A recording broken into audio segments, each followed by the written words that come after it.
Thank you for joining us on Daily News Podcast. It's time to explore the stories that are defining our times, from groundbreaking local events to pressing national issues. All the news you need, right here on Mangalore today. In a shocking incident, thieves targeted a house in Pudu village under the Bantwal police station jurisdiction. The thieves broke open the front door locks of Mohammed Iqbal's house and made away with valuables and cash amounting to 3.54 lakhs. Mr. Iqbal and his wife were away visiting relatives in Bengaluru when the theft took place and returned home to find their house ransacked on September 12th. The stolen items include cash of 1.70 lakhs and 36 grams of gold. The police are investigating the matter, and efforts are on to apprehend the culprits responsible for this crime. Residents are urged to remain vigilant and report any suspicious activities to the authorities. In a proud moment for Udupi, the renowned Yakshagana guru, Bananja Sanjeev Suvarna, has been honored with the esteemed Parthi Subba Award for the year 2023. The announcement was made by Dr. Tullar Shivaram Shetty, the president of Karnataka Yakshagana Academy, at a press conference in Udupi. The award includes a cash prize of Rs 1 lakh along with a citation. The award ceremony is scheduled to take place in November. Additionally, the Academy chairman revealed the winners of other prestigious awards. 5 individuals will receive the annual honorary award, while 10 talented artistes will be conferred with the Yakshasiri Award. Tragedy struck in Bajpayee as a man, identified as Ramachandra Pujari, lost his life after being bitten by a Russell's viper. The incident occurred on September 12th when the snake, locally known as Kannadi Havu, was discovered in the Bajpayee area. Ramachandra mistook the snake for a harmless one and attempted to handle it, resulting in a fatal bite. Despite initially shrugging off the incident, his health rapidly declined later that day. He was promptly taken to the hospital, but tragically passed away on Friday. The community mourns the loss of Ramachandra Pujari in this unfortunate turn of events. In Nileshwar, a teacher was bitten by a snake during Onam celebrations at a local school. The incident occurred during competitions, causing panic among attendees. The teacher was promptly taken to the hospital and is currently in recovery. Forest officials successfully captured the non-poisonous snake involved in the incident. In a breakthrough in the Srimati Shetty murder case that shook Mangaluru, the first additional district and sessions court has convicted 3 individuals. Jonas Sampson, Victoria Matthijs, and Raju have been found guilty in the heinous crime.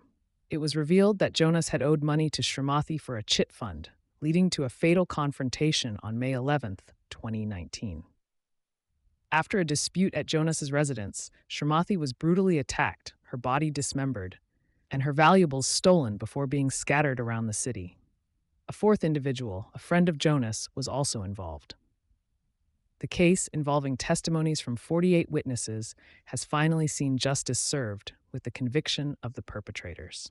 St. Aloysius Pre-University College in Mangalore is abuzz with intellectual fervor as it hosts the prestigious SAP-MUN, where students engage in diplomatic debates, simulating the United Nations.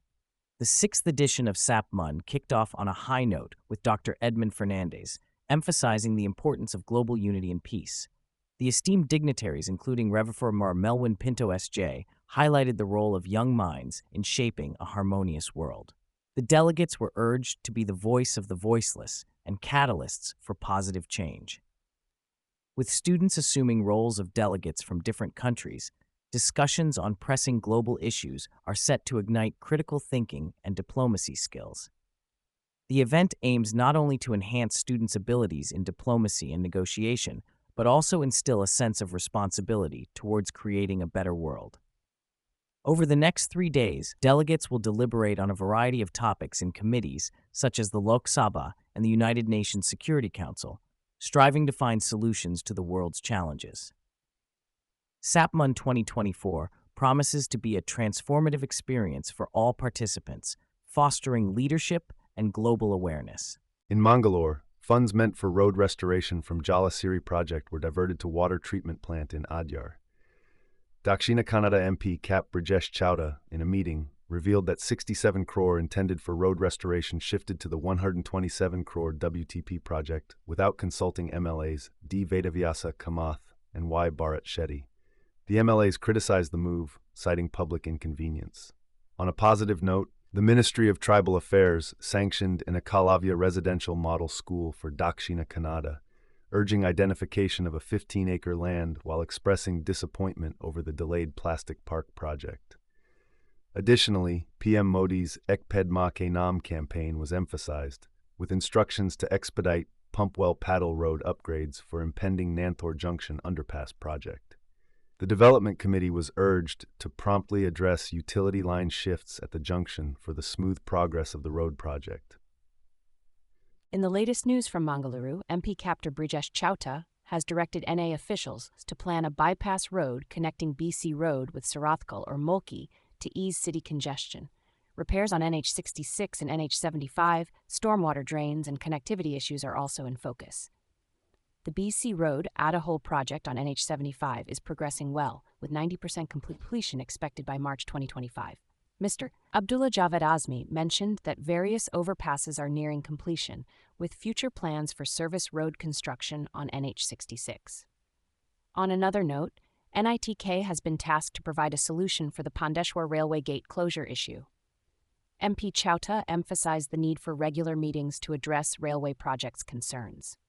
Lastly, the Southwestern Railway assured that the Subramanya Road Station electrification work will conclude by November end. Stay tuned for more updates on Mangalore Today.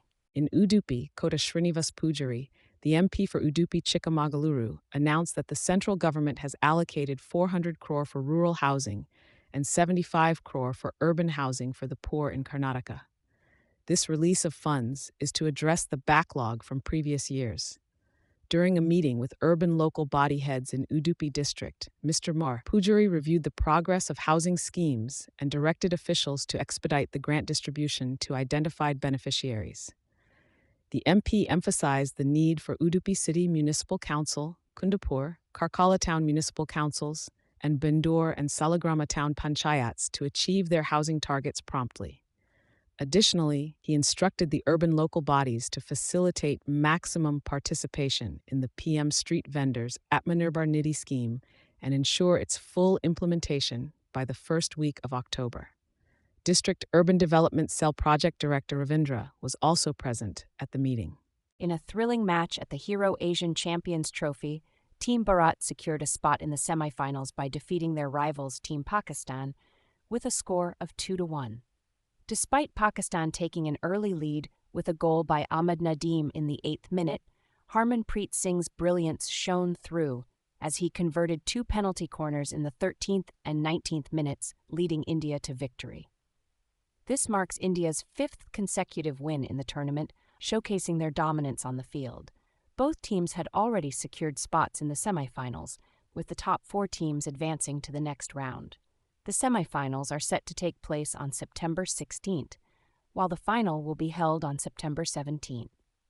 In a heartwarming development, Mohammed Sufyan, a young man from Telangana who was misled by an employment agent and ended up working as support staff for the Russian army in the Ukraine conflict, has finally returned home to Narayanpet district. The 22-year-old's unexpected journey came to an end, bringing relief to his worried family members. Sufyan revealed that he was promised a different job and was unaware of the military involvement. He had left India in November last year and now is back after PM Modi's intervention during his visit to Russia. The efforts bore fruit as Russia agreed to expedite the return of Indian nationals working in their military. Sufyan's safe return highlights the challenges faced by unsuspecting individuals seeking employment opportunities abroad. In a recent incident, Tamil Nadu Chief Minister M.K. Stalin criticized Union Finance Minister Nirmala Sitharaman over a video showing a restaurant chain owner apologizing to her during a private conversation. The owner had earlier raised concerns about the complexities of GST on food items. Stalin termed the incident disheartening and condemned Sitharaman's handling of the situation as shameful. The restaurant owner Srinivasan highlighted the challenges faced by restaurateurs due to varying GST rates on different food items. Later, in a private conversation, he apologized to Sitharaman in the presence of Coimbatore South MLA Vanathi Srinivasan. The video drew outrage, with opposition parties criticizing the finance minister's response to the concerns raised. This incident has sparked a debate on the treatment of individuals who speak out on issues affecting businesses. In a shocking development, the Special Investigation Team (SIT) has filed a third charge sheet against former JD's MP Prajwal Ravana from Holanarasapura, accusing him of raping a former party functionary multiple times over a 4-year period. The charge sheet, spanning 1,691 pages with 120 witnesses, details how the ex-MP allegedly sexually assaulted the woman at his residence and office, using videos of the assaults to threaten and coerce her further. Prajwal has been charged under various sections of the IPC and the IT Act for his heinous acts. The woman, an elected JDS member at the time, was reportedly blackmailed and forced by Prajwal to comply with his demands under the threat of harm to her husband. This case serves as a stark reminder of the need for justice and accountability in such egregious cases of abuse of power. In a major development this morning, 3 terrorists were neutralized in an encounter with security forces in Baramulla district, Jammu and Kashmir. The joint operation by the Indian Army and Jammu and Kashmir Police in the Chak Tapur Creary area of North Kashmir led to the elimination of the terrorists. In another encounter, 2 terrorists were shot dead in Kathua by troops of the Army's Rising Star Corps unit. Large warlike stores were seized during these operations. Sadly, 2 Army personnel, including a JCO, were martyred and 4 others were injured in a separate encounter in Kishtwar district. These encounters come just before Prime Minister Narendra Modi's rally in Doda district. Security has been tightened in Doda and Kishtwar ahead of the Jammu and Kashmir Assembly elections, which will be conducted in 3 phases starting from September 18th. This will be the first election after the revocation of Article 370 and Article 35A. In a recent statement, Chief Minister Siddaramaiah has indicated a possible rise in milk prices to support struggling dairy farmers. He mentioned a proposed increase of Rs5 per litre following demands from various sectors. Additionally, there is a request for cooperative societies to receive 20 paise per litre of milk. A decision on these adjustments will be deliberated soon. Stay tuned as developments unfold regarding the future of milk prices in our region. Mangalore, September 14, 2024. Celebrations of Hindi Diwas marked in Mangalore as well, echoing the sentiments expressed by Prime Minister Narendra Modi and Union Home Minister Amit Shah. On the occasion, various cultural programs and events were organized to honor the language and its significance in promoting national unity.